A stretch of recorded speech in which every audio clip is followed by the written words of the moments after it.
दोस्तों, आज की कहानी है बिगड़ैल बेटी।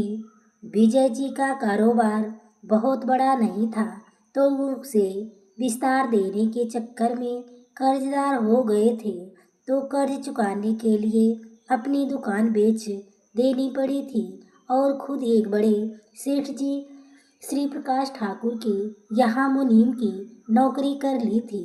वह जल्द ही प्रकाश ठाकुर के विश्वसनीय मुनीम बन गए थे। तो प्रकाश ठाकुर अपना सारा कारोबार उनके ही भरोसे चलाने लगे थे। विजय जी अपनी सहायता के लिए अपने बड़े बेटे रमेश को अपने साथ रखने लगे थे। रमेश नौजवान हो चला था, उसकी उम्र 20 पार कर चुकी थी। वह सेठ प्रकाश ठाकुर के घर भी आने जाने लगा था कि रचना से तो उसकी अच्छी खासी दोस्ती भी हो गई थी। तो एक दिन जब विजय जी को पता चला कि सेठ प्रकाश ठाकुर की बेटी से दोस्ती कर बैठा है, तो किसी अनहोनी की आशंका से अपने पुत्र से बोले कि बेटा, दोस्ती लड़के की अच्छी है, परंतु लड़का और लड़की की दोस्ती कहीं से भी अच्छी नहीं। इसलिए तुम सेठ जी के घर आना जाना बंद कर दो। हम लड़का लड़की की दोस्ती के पक्षधर नहीं हैं। तुम अपने साथ पूरे परिवार को संकट में डाल दोगे। रमेश ने पिता के सामने तो हक कह दिया कि पिताजी, गलती हो गई गलती, मैं इस गलती को सुधार कर लूँगा। परंतु दोस्ती खत्म करना अब रमेश की बस की बात नहीं थी। बड़े लोगों से दोस्ती और दुश्मनी दोनों खतरनाक होती है। जब रचना को पता चला कि रमेश पिता के दबाव में दोस्ती खत्म कर लिया है, तो विजय जी पर भड़क उठी और बोली कि मुनीम हो तो मुनीम की तरह रहना सीखो। हमारे और रमेश के बीच में अपनी टंगरी मत फंसाओ, वरना हड्डी पसली टूट जाएगी। अब बड़े सेठ की इकलौती बेटी मुनीम से कहा, मुनीम की इतनी औकात कहाँ जो बोल सके। विजय जी को समझ में नहीं आ रहा था कि क्या करे। वह घर आकर अपनी पत्नी को समझाया कि रमेश हमारे सेठ की बेटी से दोस्ती कर लिया है, और जब मैं रमेश को मना किया तो अब सेठ की बेटी मुझको आग दिखाने लगी है। अगर यह बात सेठ को पता चल गई तो मेरी तो नौकरी चली जाएगी। तब विजय जी की पत्नी बोली, आप मूर्ख हो जो बेटे पर पाबंदी लगा रहे हो। बेटा इस उम्र में प्यार मोहब्बत नहीं करेगा तो फिर कब करेगा। अरे बेटा, सोने की अंडा देने वाली मुर्गी को फंसा लिया है और तुम एक छोटी सी मुनीम की नौकरी के लिए बैठे हो। मैं तो कहती हूँ कि यह नौकरी आज ही छोड़ दो। तो विजय बोला, पगला गई हो। अगर नौकरी छूट गई तो प्यार मोहब्बत का बुखार एक दिन में उतर जाएगा। घर में तंगी की नौबत आ जाएगी। तुम्हारा पागलपन ने बड़े बेटे को बिगाड़ कर रख दिया है। अच्छा हुआ जो छोटा बेटा कमलेश ननिहाल में रहकर पढ़ाई कर रहा है। तुम अपनी तीनों बहनों में सबसे लालची और बदतमीज हो। तुम्हें गलत सही का ज्ञान ही नहीं है। विजय की पत्नी बोली, तुम ही हो जो ज्ञानी। अरे सब जानती हूँ। जब विवाह के लिए मुझे देखने गए थे तो मेरी शादीशुदा बड़ी बहन को ही पसंद कर लिया था। तुम्हें इतना भी अकल नहीं थी कि पहले लड़की के माथे को देख लेना चाहिए कि शादीशुदा है या कुंवारी है। तुमने मुझे शर्मिंदा कर दिया था और बड़े आए हो, चतुर बने। विजय ने समझ लिया कि झूठे ही भैंस के आगे बीन बजा दिया था। या तो समझाने के बजाय लड़के और को बिगाड़ रही है। विजय अपने काम पर चले गए, परंतु उन्हें कुछ अनहोनी का एहसास हुआ। परंतु प्रकाश ठाकुर ने विजय को अपने कमरे में बुलाया तो विजय का पैर कांपने लगा। डरते डरते विजय ठाकुर के कक्ष में गया तो सेठ प्रकाश ठाकुर पहले से आंख लाल किए बैठा था। बोला, विजय, तुम मेरे सबसे विश्वसनीय मुनीम थे, परंतु तुम्हारा बेटा मेरी बेटी को बाला फुसला रहा है, उसे बिगाड़ रहा है। विजय बोला, मालिक ऐसी बात नहीं है। प्रकाश ठाकुर बोले, तुम चुप रहो, तुम्हारी सफाई की कोई ज़रूरत नहीं है। हाँ, इतना कान खोलकर सुन लो कि तुम्हारा बेटा मेरी बेटी से मिला तो मैं तुम्हें अपने यहाँ से जूते मारकर निकाल दूंगा। बेचारा विजय अजीब मगर जाल में फंस चुका था।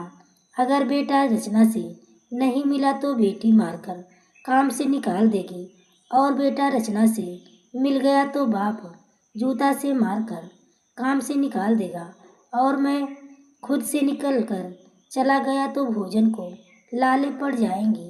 अजीब उलझन गए, करूँ तो क्या करूँ। विजय टेंशन में ही दिन भर काम किया और घर चला आया। रात भर उसे नींद नहीं आई। क्या करे, अपनी बात किससे कहे, किससे सलाह ले। एक पत्नी भी मिली है तो महामूर्ख मिली है, मेरे को कुछ समझती नहीं। अपना पति को मुझे कभी माना ही नहीं। भगवान जाने यहाँ दो बेटे कैसे जन्म ले लिए। साल भर में कभी एक बार खुश होती है तो हाथ पैर दबा देती है, वरना पूरी उम्र काटने को ही दौड़ी है।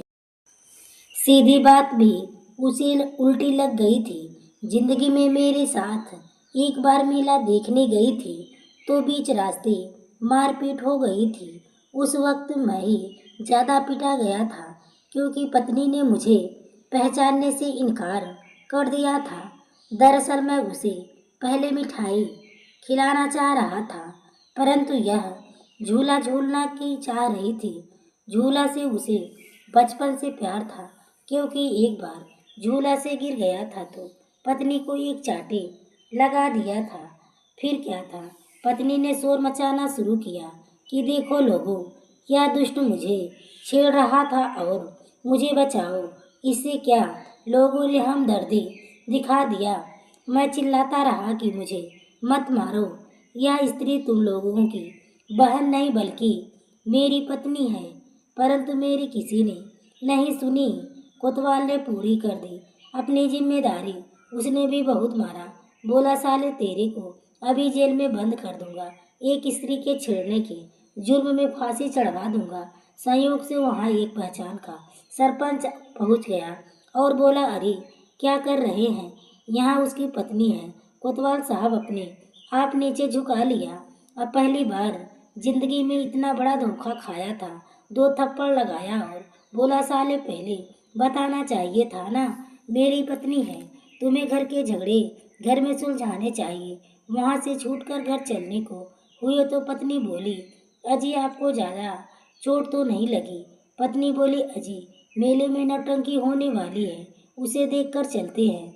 मैं पत्नी से और कोई पंगा लेना नहीं चाहता था तो उसके हाँ में हाँ मिलाता गया। पहले उसे मिठाई खिलाया, फिर झूला झुलाया, उसके बाद नौटंकी दिखाने ले गया। नौटंकी वाले घोषणा कर रहे थे कि आज बिल्कुल नया ताज़ा कार्यक्रम देखिए, और उसने हमारे ही सीन को नाटक में दिखा दिया। पत्नी शर्मा कर बोली, चलिए जी यहाँ से, यहाँ नाटक वाले बड़े बदमाश हैं। हम घर आ गए और फिर एक साथ कभी घर से बाहर नहीं गए। यह बात सोचते सोचते विजय को नींद आ गई। सुबह जब विजय जागा और अपने काम पर प्रकाश ठाकुर के पास गया तो प्रकाश ठाकुर काफ़ी गुस्से में बैठा था। वह कभी विजय को देख रहा था, कभी अपने जूते को। उसने कड़क कर बोला, विजय तुम्हारे बेटे ने मेरी बेटी से मंदिर में शादी कर ली है। इतना सुनते ही डर के मारे विजय की धड़कन रुक गई और विजय स्वर्ग सिधार गया। विजय को उठाने की कोशिश करने लगा, उठो यार, अरे तुम्हें खुशखबरी सुनाने वाला हूँ, तू मेरा समधन बन गया है। परंतु विजय को तब तो सुने, वह तो इस दुनिया से जा चुका था। यह देख प्रकाश ठाकुर घबरा गया। अरे यह क्या हो गया, मेरी एक छोटी गलती ने बेचारे की जान ले ली। ना इसे डांटता, ना यह मरता। खबर उसकी पत्नी को हुई तो वह वहां पहुंच गई। सेठ ने समझाया कि यह होनी है, जिस पर आ जाती है उसे जाना पड़ता है। आपको 1000 अभी सोने की मोहरें दे रहा हूँ, और वैसे भी अब मेरी बेटी आपकी बहू बन गई है तो किसकी कमी नहीं होगी। अब मैं विजय को तो नहीं लौटा सकता, तो कोई विशेष नाराजगी नहीं हुई, क्योंकि उसे पैसे की भूख थी जिसे सेठ प्रकाश ठाकुर मिटा दिया था। अब प्रकाश ठाकुर का कारोबार यूं ही कहिए कि नया मुनीम रमेश बन गया था। सेठ की बेटी ने कभी सास की सेवा नहीं की, बल्कि लालच में सास की उसकी सेवा किया करती थी। रचना की एक बुरी आदत थी कि वह पर पुरुषों से ज़्यादा तालमेल रखती थी तथा अपने दोस्तों को घर में भी बुला लेती थी, परंतु सास को कोई ऐतराज नहीं था। परंतु प्रकाश ठाकुर बेटी की आदतों से वाकिफ थे। कई बार समझाया कि स्त्रियों को गैर पुरुषों से मेल रंजित है। रचना, अब तुम बच्ची नहीं रही हो, बड़ी हो गई हो, शादी भी अपनी मर्जी से कर ली है, तो अपनी ससुराल की इज्जत का ख्याल रखो। मगर उसकी सास को तो कोई भी आ जाए कोई मतलब नहीं था, बस उसे मिठाई और कुछ सोने के सिक्के मिलते रहने चाहिए। उधर कमलेश भी अब बड़ा हो गया था, तो वह अपने माँ के कहने पर एक गरीब शिक्षक की बेटी से विवाह कर लिया। उस लड़की का नाम सौम्या था। वह रूप और गुण में सुंदर थी, बस कमी थी कि वह गरीब की बेटी थी। उसे लेकर कमलेश घर आया तो माँ बहुत नाराज हुई। फिर बोली, छोड़ो, जो किया अच्छा किया, परंतु यह बताओ दहेज कितना मिला है। कमलेश बोला, माँ, यह शिक्षक की बेटी है, शिक्षित है, पाक कला में निपुण है, तुम्हारी सेवा करती रहेगी। तो उसकी माँ बोली, अच्छा, तो बड़ी बहुरिया के लिए नौकरानी लाए हो। कमलेश बोला, माँ, घर के लोग फ्री में बड़ों का काम कर दिया करते हैं, वे नौकर नहीं होते। तुम यह छोटे विचार कहाँ से मन में भरकर बैठ गई हो। सास बोली, अच्छा, तो बहू अभी से काम शुरू कर दो। बड़ी बहू के कमरे में एक मेहमान आए हैं, उनको नाश्ता दे आओ। सौम्या नाश्ता लेकर गई, परंतु नाश्ता ना देकर इसी तरह लौट आई। सास बोली, यह क्या तमाशा है, तुम नाश्ता लेकर लौट आई। वह सास से तो कुछ नहीं बोली, परंतु पति से बोली कि आप मुझे यहाँ कहाँ लेकर आ गए हो। उस कमरे में एक स्त्री पुरुष अर्ध नग्न अवस्था में लेटे हैं। इतना सुनते ही चंदन का खून खौल उठा। वह कमरे में गया तो रचना उस पर नाराज हो गई। तुम्हें कमरे में बोलकर आना चाहिए था। कमलेश बोला, तुम्हें घर के लोगों से तो शर्म है, परंतु बाहर वाले की बाहों में लेटने में जरा भी शर्म नहीं है। घर को वेश्यालय बना दिया है। उस आदमी और रचना को बहुत मारा। बड़े बाप की बेटी पिट चुकी थी, भागकर बाप के पास गई। आज कमलेश ने मुझे बहुत मारा है, आप उसकी खबर लीजिए। प्रकाश ठाकुर बोले, बेटी, मैं उस नालायक को नहीं छोड़ने वाला, अभी आदमी भेजकर बुलवाता हूँ और बहुत पीटूंगा उसे। रचना, अपने सास के पास जा। उधर सास का पारा भी चढ़ाता हुआ सौम्या और कमलेश को तुरंत घर छोड़ने का फरमान सुना दिया था। अभी निकल जाओ मेरे घर से। मेरी प्यारी बहू को मारे हो तो अपने संपत्ति से बेदखल करती हूँ। अभी भाग जा, नहीं तो रमेश से तेरी खाल उतरवा लूंगी। अभी वह बेटा बहू पर चिल्ला ही रही थी कि प्रकाश ठाकुर के दो आदमी कमलेश को बुलाने आ गए तो माँ बोली, देख लिया नतीजा, तुम्हें बुलाकर बहुत मरवाएंगे। कमलेश जब जाने लगा तो सौम्या भी उसके साथ चली गई। कमलेश के जाते ही सेठ पूछा, तुमने हमारी प्यारी बेटी को मारा है, चलो तुम्हें अभी मजा चखाता हूँ। सेठ कमलेश और सौम्या को घर के अंदर ले गया और दरवाज़ा बंद कर लिया। फिर हंसते हुए बोला, बेटा, तुमने बहुत अच्छा किया। जो काम हमें बहुत पहले करना चाहिए था, वह काम करके सिद्ध कर दिया कि मेरी संपत्ति खैरात में नहीं लूटेगी। मैं अपनी सारी संपत्ति तुम्हारे नाम कर देता हूँ। अब आज से तुम मेरा कारोबार संभालोगे और यहीं रहोगे, क्योंकि तुम इस संपत्ति के मालिक हो। और मेरे से वादा करो कि जिंदगी में कभी भी जज्बात में आकर यह संपत्ति मेरी बेटी के नाम नहीं करोगे। बस उसे उतना ही पैसा दोगे जितना से कि उसका गुजारा हो जाए और रमेश को हमेशा मुनि में ही रखना। उसे यह कहकर प्रकाश ठाकुर तीर्थ यात्रा के लिए निकल गए और बोले कि 3 साल बाद फिर जिंदगी रही तो वापस आऊँगा। उधर से उसने रमेश से भी बता दिया कि सारी संपत्ति मैं कमलेश के नाम कर दी है। दे तो मैं तुम्हें भी सकता था, परंतु ना मर्द को संपत्ति देना उचित नहीं समझा। रमेश पत्नी की करतूत को जानता था कि वह आयास है और जबरदस्ती विवाह कर ली है। वह उसके पैसे के भार तले दबा था, परंतु अब संपत्ति प्रकाश ठाकुर ने कमलेश के नाम कर दी है तो रमेश भी अब पैसे के बाहर निकल चुका था। उसे पहली बार अपनी मर्दांगनी पर ग्लानि हुई थी। अपनी पत्नी को दूसरे के बाहों में देखकर आंखें फेर लेता हूँ, मुझसे नीच तो कोई भी हो ही नहीं सकता। उसने सोच लिया कि मेरे घर पर अगर कोई पत्नी के पास मिलने गया तो उसकी हड्डी तोड़ दूंगा और रचना को तो आज का चुम्बन निकाल ही लूँगा। जब वह घर आया तो सचमुच एक आदमी मिल गया। चिल्लाया कि माँ, तुम्हारे रहते हमारे घर में गैर आदमी कैसे घुसा? माँ बोली, अरे धीरे बोलो, बहू नाराज हो जाएगी। वह धड़ल्ले से रचना के कमरे में गया। रचना एक आदमी की बाहों में लेटी थी। जल्दी से उठकर रमेश को फटकार लगाई कि बोलकर नहीं आ सकते थे। रमेश के हाथ में एक डंडा था। पहले तो उसने उस आदमी की खूब खबर ली। वह बुरी तरह पिट जाने के बाद भाग गया। तब उसने रचना की कुटाई कर डाली। जब माँ आई तो उसे भी नहीं बख्शा। रचना बोली, मैं अब तुम्हारे साथ नहीं रह सकती, भीख मांगेगा, तुम्हारी औकात क्या है? रमेश बोला, मैंने आज तुम्हें अपनी औकात दिखा दी है। रचना ने कहा, मैं पिता से तुम्हारी खबर लेने के लिए बोलती हूँ। रमेश बोला, तुम्हारे पिता का साम्राज्य खत्म हो चुका है। अब उस घर में तुम्हारा बाप नहीं रहा, कमलेश और सौम्या का घर है। जा, अब मैं तुम्हें नहीं रखूँगा। जा कहीं कोठा खोल कर बैठ जा, ऐसे भी तुम्हारे ग्राहकों की कमी नहीं है। रचना भागकर बाप के घर गई, परंतु वहाँ तो सौम्या और कमलेश मौजूद थे। सौम्या ने उसे देखकर कहा कि बहन आओ, यह घर तुम्हारा ही है, परंतु यहाँ ना तो तुम अयासी कर सकती हो, ना ही गुंडागर्दी। तुम किसी परपुरुष से कभी नहीं मिल सकती। यदि मंजूर है तो आ जाओ, हम तुम्हें रख लेंगे, नहीं तो दूसरा ठिकाना तलाशो। अब यह घर तुम्हारे बाप का नहीं रहा और तुम्हारा पति भी अब यहाँ नौकरी ही करता। पता नहीं तुम किस मिट्टी की बनी हो, कोई तुम्हें शर्म नहीं आती।